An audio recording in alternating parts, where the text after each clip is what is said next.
In my past life, when the typhoon hit, to save my fiancée Liu Ruyan, I knocked her out and dragged her onto the last lifeboat.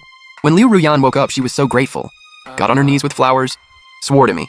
She'd spend her whole life repaying my love and kindness. I thought this was the start of a happy life. Never expected at the engagement party. She'd personally poison my entire family. Then grab my chin and laugh. Beimo, you saved me but ruined my elopement with Liu Boda. Now I'm making your whole family pay for his death. When I opened my eyes again, I was back at that lifeboat. And Liu Ruyan was hysterically blocking everyone, cutting off everyone's way out. Just waiting for her. Precious white moonlight, Liu Boda. I looked at her coldly, since you want to die so bad. This time I'll watch you both destroy yourselves. Nobody moves. Until Liu Boda gets here, nobody leaves. Wind was getting stronger. The sea was no longer calm. Other classmates started panicking, begging Liu Ruyan to move aside. But Liu Ruyan didn't budge. Instead, pulled out a fruit knife. Anyone dares leave Liu Boda behind, I'll kill them first. The more timid girls already started crying. The athletic kid, relying on his strength, wanted to charge through. Everyone rush. If we don't get on this boat today, the typhoon's gonna sweep us away anyway. But before he could get close to Liu Ruyan, she started slashing the knife wildly in the air. Didn't hit anyone, but successfully made everyone freeze. Nobody dared rush her anymore. Just stood far away cursing at Liu Ruyan. Liu Boda's God knows where. What if he doesn't come? You gonna make us all die here? Liu Ruyan, just let us on the boat first. When Liu Boda comes, we can leave right away. But no matter what they said, Liu Ruyan wouldn't budge. Her eyes landed on me, suddenly getting emotional. Beimo, don't even think about tearing me and Liu Boda apart this life. That one sentence, I knew Liu Ruyan was reborn too. Thinking about everything she did to me last life, I wanted to tear her to pieces. But the next second, I put on an innocent smile. Liu Ruyan's right.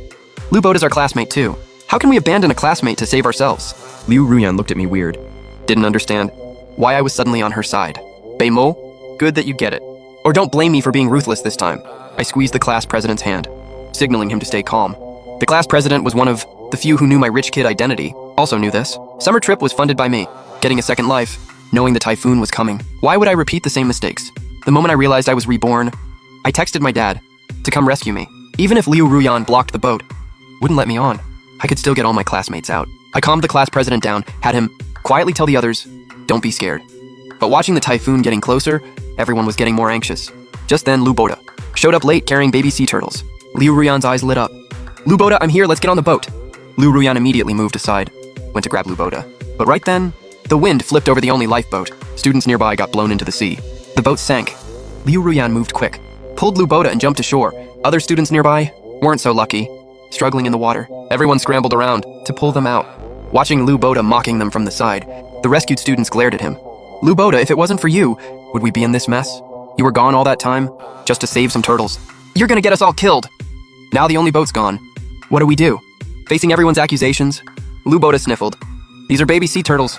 If I didn't save them, the eagles would have eaten them. With that, ignoring everyone's death stares, Liu Boda put the turtles in the sea. Go on, you're safe now.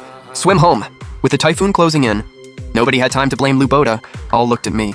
I looked at the approaching typhoon, decided to take everyone into the mountains first.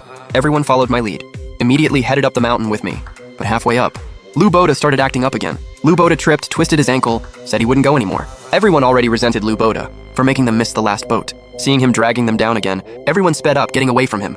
Liu Ruyan grabbed my arm, watching the approaching typhoon. Beimo, carry Liu Boda now. I looked at Liu Ruyan coldly. Didn't even think before refusing. You carry him, I'm busy. Liu Ruyan grabbed my hand, threatened. Beimo, if you don't carry Liu Boda, don't blame this knife for not recognizing people. I glared at Liu Ruyan. Couldn't believe she'd say something so shameless. As my fiancé, Liu Ruyan should be protecting me. When it rains, it pours. Typhoon wasn't even resolved yet. A bunch of bandits suddenly showed up. A bunch of fresh graduates like us. How could we fight experienced bandits? Soon enough, we were dragged into a cave. After Liu Ruyan's knife was taken, she visibly panicked. But Liu Boda acted weird, smirking. I felt something was off.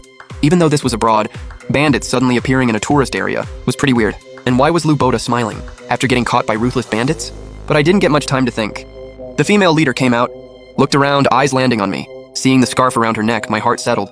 The scarf had our family crest. I was taught since childhood that seeing this symbol means they're one of us. Looks like Dad came through. Only real Liu family members know this symbol. Liu Ruyan as my fiancé, and Liu Boda, just my family's maid son, had no clue. So when Liu Ruyan saw the leader looking at me, thought she was interested, immediately pushed me forward. Leader, Beimo's got a great body. Letting him serve you is his honor. Just let me and Liu Boda go. Do whatever you want with him.